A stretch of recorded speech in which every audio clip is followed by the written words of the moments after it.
guys, I have been just perusing the internet lately, as everyone does, and I come across things sometimes that I'd never put into a video because I'm like, I don't really know how to even go about discussing this. I don't know what's going on. But today I have something that I want to talk about, and I will.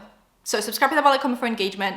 All my other YouTube channels will be in the description. I have a Nintendo channel, I have a podcast, I also have a beauty deep dive channel, and I also have a TikTok and social medias and all of that good stuff. So go peruse in your own time after this video. Today we're talking about better help. And this might seem like a really odd topic and also old topic, both odd and old, because this has been covered as a scandal years ago. So I'm just gonna have to recap all of that to get into the new stuff. I'm gonna recap very quickly. A while back, a few people got cancelled for taking BetterHelp sponsorships after it was released that a lot of the, not a lot, I don't wanna get sued, I don't wanna get cease and desist, all of this is alleged. Allegedly, back in the day, to be a therapist on BetterHelp, you didn't have to be a licensed therapist. You could just kind of take it on as like a part-time job, which is not kind of the way you want your therapy to work. Like you don't want a therapist to just be therapizing you part-time, like just in their spare time, because you want someone that's licensed, that knows what they're talking about, to not traumatize you more or cause more harm to your mental health, right? They would also do this thing, allegedly, where they would post therapists that are like licensed and well-known in the field and like well-known in the industry, and they would post them as like listings on BetterHelp, but would make their timings unavailable. So it would make it look like these therapists are constantly booked up. So then you get really angry because you have this like credit that you got from maybe a brand deal that you saw and you want to use it on BetterHelp. So then you're like, okay, fine. Well, if this like therapist I wanted to go with is constantly unavailable, I'll just pick a different one. And then they push you towards picking a BetterHelp therapist. Whereas these therapists that they're listing on the website are allegedly not working for BetterHelp, and a lot of them haven't agreed to being put on the BetterHelp website, which is why they say that the timings are unavailable. So you like look for a specific therapist, they pop up on BetterHelp, they're unavailable, so then that pushes you to like look at a different therapist that actually works for BetterHelp. I don't know if that made any sense, but apparently that's what they were doing, allegedly. People like Philip DeFranco were cancelled for this, and people like Philip DeFranco haven't touched BetterHelp since, I'm pretty sure. I've watched Philip DeFranco for years now, and I haven't seen him talk about BetterHelp since, so I don't know. But after this, there was like a break of no one doing BetterHelp ads. Like it was like a known no-no. A known no-no that you weren't supposed to do BetterHelp ads. And then I slowly started seeing them being like reintegrated back into society. Like I saw podcasts mainly. I think YouTube still was like a no-no. I think the thing about YouTube is when you do something bad, you get called out for it immediately. There's the like to dislike ratio, which kind of was taken down, but you can still see it as a YouTuber on the back end. And there are comments that come immediately. So immediately if you you will know. Whereas with podcasts, there isn't actually, unless you're posting your podcast episodes on YouTube, if you're just posting them on like Apple Podcasts and Spotify, there isn't like a running comment section. There are just reviews of the whole podcast. So you can like review the whole podcast, give it a 5-star rating or a 4, 3, 2, 1. But those usually don't get used for like immediate, like, hey, I didn't like this part of your podcast. So a lot of podcasters get away with doing things and saying things because there isn't like an immediate comment section. You can go and like find the podcast subreddit and like post your grievances on there, or like maybe tweet about it. But it doesn't mean that the podcast hosts will see it necessarily unless they're like looking, like seeking out that kind of criticism. So I think podcasts work very differently. Like I've had podcasters say some out of pocket stuff that you would get cancelled for on YouTube, but because they don't have that immediate response in the comments, the hype, no, not the hype, but the opposite of hype, the hate dies down essentially. So I saw podcasters bring BetterHelp back, and that was apparently after BetterHelp made some improvements to their system, allegedly. I've now seen people calling out BetterHelp again, just on a different platform. So we've been calling them out on YouTube, that got cancelled. They brought it back on podcasts where you can't really leave comments, and now TikTok's come up as a platform, and BetterHelp is being cancelled again just on TikTok. Like maybe BetterHelp as a platform just shouldn't exist, allegedly. Like if you're being called out on every single platform that you attend, maybe just leave. Maybe just don't exist. I don't know how else to say this. Like I think it was really nice that BetterHelp was going to be this like affordable. Mental health is so expensive. Like I wish I didn't have mental health issues, because like wow, how cheap would that be to just like thrive in life, you know? Because mental health, like therapy, a psychiatrist, getting a diagnosis, anything is so expensive, and like I get it, I get that you have to be good and you have to be licensed, you have to get your education, yada yada. I just wish it wasn't that expensive. Like I'm already struggling mentally, please don't make me pay for the fact that I'm struggling mentally. That's a grievance. So I like that BetterHelp came in and was like, oh, we're gonna make this affordable. for everyone. But like, it's nice to be affordable if you're also effective. If you're actually not effective, and quite frankly, doing the opposite of effective, you might as well not exist. You're doing more harm than good, allegedly. I feel like this camera is really high up. I almost broke my tripod that I just got. So I actually saw Mickey Atkinson, who's one of my fave like online therapist content creators, talk about the new hate against BetterHelp on the internet, but she also had a previous video about BetterHelp and what she thinks as a therapist about BetterHelp as a therapy method. And she actually got sent a cease and desist. So let's be very careful because BetterHelp seems to be doing that. So I actually came across the original TikTok that blew up, which was a girl saying this. How many years do you think it's going to be before we see a true crime documentary about BetterHelp? I say 4 at best. And a lot of people started stitching it with their own horror stories about BetterHelp. All right, I'll tell you my online therapy story. So the year was 2015. I was an idiot. I was also just 21, so I was a baby, and baby idiot combo, lethal, unable to see any fucking red flags, okay? To set the stage, it was also a really weird time where like the general rhetoric and vibe was Silicon Valley is gonna save us all. Wow, tech for good. Which I know sounds literally insane right now, but I promise that was the vibe. I was in school, I knew I needed help, and I didn't have money to get an actual therapist. So I was like, this is perfect. I can just be on my phone. I do that anyway. The process was super simple. I filled out a questionnaire and then I got matched with a therapist within 24 hours. There were like different tiers, and the one that I paid for, I'm pretty sure had like 1 video call a week, which I never did, and 1 text exchange a day. In the beginning, I really did have a good experience because I was just complaining all the time and I love to complain. And also, I was like, wow, this bitch only needs to text me like once a day. And here I am clacking away all fucking day, in and out. And she really cares. Wow, a dedicated worker. And she would do this thing where she like cherry picks boy issues out of the soup of issues that I had. Self-esteem issues, family issues, immigration status, anxiety. There was a lot to choose from, but she would specifically only talk to me about boy problems. I would go on a rant about like all of these issues, and she would say, here's what you should do. Put on your slinkiest black dress, take a bottle of wine over, 2 wine glasses, go over to his place and be like, so are we doing this? Baby idiot. So not 1 alarm bell was set off. I was like, that's weird. I'm not gonna do that.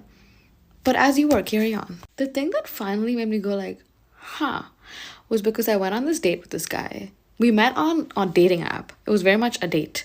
And she was trying to convince me that it was not a date because I paid for my own movie ticket. And I was like, a baby idiot, but very much a baby feminist, okay? So I was like, that is sexism.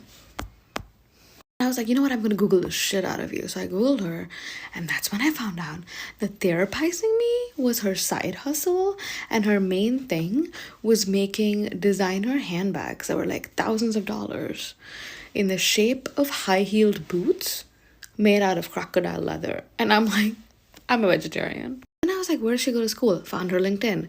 Googled the school. Didn't really exist, okay? So I was like, hey, can I please switch out my therapist? And then I got like this very corporate email back being like, of course, as a part of our always happy guarantee, you can switch a therapist within 24 hours and they will never know and they'll never contact you. And I was like, perfect. Guess what? It wasn't fucking perfect. She contacted me, part 2. So I'll just get into all of that. There is a girl that had CPTSD, and her therapist not only didn't believe that CPTSD was a valid diagnosis, had to Google it, and 3, re-traumatized her by going to the toilet while she was on the call. How many years do you think it's going to be before we see a true crime documentary about BetterHelp? Good evening. It is my time to shine. Do not trust the BetterHelp therapists. They are so sketch. My 1 session with a BetterHelp therapist re-traumatized me to the point where I don't know if I'll ever go back to therapy again. Let me just demonstrate for you what I opened the video chat to that morning. Hi, I'm looking at your file, but it says CPTSD instead of PTSD. What's the difference between, what's it, C? The next 15 minutes of my therapy session were taken up by them expecting me to describe to them what the differences were between CPTSD and PTSD. Kinda something I would hope a trauma-informed mental health professional would know. But alas, our time has grown short and there is more. Deuxième partie. This story does not go in the direction that any of you are going to be able to guess. During this time where this therapist is arguing with me back and forth about whether or not CPTSD is even a valid diagnosis, it is. They're wandering around their home like this. It just doesn't really make sense as a diagnosis because really it's the same thing as PTSD. And I have so many questions. Like, why the shades? Why is your house dark at 8 a.m. in the morning? Those questions kind of end when this therapist pulls down their pants and uses the toilet in front of me on camera. They started to get up again, at which point I asked, "I'm sorry, hold on. Is this actually happening?" To which they responded, "Yes. Is there a problem?" It was at this point that I shut my laptop and allowed myself a panic spiral as a treat. Did I reach out to BetterHelp? Yes. Did they do anything? No. Also worth mentioning, these therapists get a detailed account from the patient about why they want to start therapy with them. Which begs the question, does that sound safe to you? Deuxième partie. Then there was another person who stitched it, essentially just discussed how their therapist tried to not therapize them, but correct how they were discussing other people's pronouns as if that was relevant to the story, because it wasn't allegedly. If it was relevant, that would make sense, but it wasn't relevant to the story. They were just hyper focusing on the pronouns, which is good that people are more aware of pronouns in therapy. But if it's not part of the story, let's not focus on it as part of the story. Let's focus on the diagnosis of the person that's coming to you. And then they tried to sell them their book. So I tried BetterHelp twice. I actually got a refund from them. So my first therapist was 10 minutes late to our 10-minute meeting, our first initial meeting. And then she was like, "Oh, wow, we don't have a lot of time." So I told her about something, and it was something traumatic for me. And she focused so much on the other people's pronouns and sexuality that the story didn't even matter at this point. And then she kept trying to sell me her book. So I contacted them and I got a different therapist. He was also late and just completely missed our first meeting. We set a second one. He missed that one. And then he just texted "Oh man, I'm so sorry. I was at my other job." And I was just like, what the This comment section is absolutely insane. I also forgot that I asked my therapist about processing trauma and things like that, and grief, and she said, "Here's what Google defines grief as." Fantastic. And then there are more that I just came across. I'm gonna say two, because the therapists they allow on there are insane. So I tried BetterHelp a year ago. And in my first meeting, they're like, "Well, what are you struggling with?" And I tell them I have an anxiety disorder, a panic disorder, and I'm dealing with depression. To which he goes, "I don't think you really have those disorders. It's just society's fault, because right now they're oppressing men. You can't go out and compliment a woman without becoming a sex offender." Now, I'm just gobsmacked by this. Just what? But he continues down this tangent. And then he goes, "Well, and you're also a straight white man, so of course you're the reason that everything in the world is bad. When you look at history and think about it, we're really the saviors of the world." Yeah, I closed the laptop after that, and I was done. Don't do BetterHelp. You might get matched with a white supremacist. I am so glad that we are outing BetterHelp. You would not believe the experience I had with them. 2019, when I was experiencing the worst of my eating disorder, I had not opened up to a soul about it. I decided for the first time to try and advocate for myself. I downloaded BetterHelp. I got set up with this woman in America, and they said that she was an eating disorder specialist, and I thought, oh great, okay, someone who'll actually get it. I started explaining to her my symptoms, my thoughts, and how awful my life was because of it. She said something to me "Oh, is your BMI really that low that you're experiencing all these things?" And I thought, right, that's not relevant. I didn't even acknowledge that. But then I did tell her how much weight I had lost. I didn't tell her where my weight was at. It could have been anywhere on the BMI scale, but from what she had said earlier, she was assuming that it was super low. Anyway, what she said to me there was, "Well, good for you. Congratulations on all that weight loss." I deleted the chat, deleted the app, and never advocated for myself again. Initially, when I was looking at BetterHelp, there was a TikTok that popped up where they were responding to a comment of someone saying like, oh, I've seen BetterHelp ads everywhere. I didn't know they were problematic.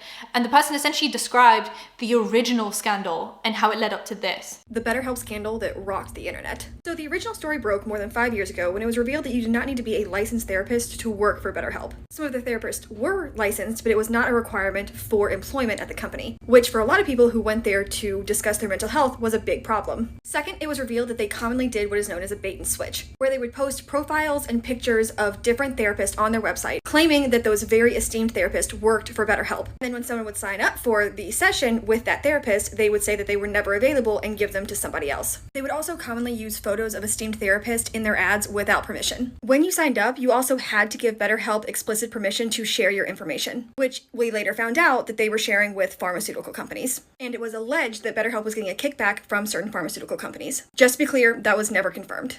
Their customer service was notoriously terrible. And instead of addressing the allegations, they simply ignored it, which of course in the public eye usually doesn't look great. So yeah, not a huge fan of BetterHelp.com. So BetterHelp not only has been called out years ago, cancelled, reignited, reunited with, reintegrated back into society, and then cancelled again. Like, how do you as a business get called out, promise to do things better, and then not do them better? And now BetterHelp, like the TikTok account, is actually responding to these people's stories at the stitches of the original TikTok and being like, hey, sorry about your experience. And someone actually responded to them. BetterHelp, I have a question. Why are a lot of the comments speaking in your favor seemingly following a templated response? And allegedly, they're now like getting people to respond and be like, no, BetterHelp is so good for me. So good. Like almost like fake good reviews. Anyway, I'm just wondering what you guys think about BetterHelp. Have you used BetterHelp? Please let me know if you've used BetterHelp, what your experience was, whether good, bad. I'm not looking for like only hate. Like if your experience was good, let me know. Let me know if the prices are like way cheaper than like overall, because I think they make it sound like it's really cheap, but I don't know if you're actually using BetterHelp, like do you have to pay for extra things? Do they make you do stuff? Like I want to know your true experience of BetterHelp if you had used it, and subscribe to the bell, like, comment for engagement, and I'll see you in my next one. Bye guys.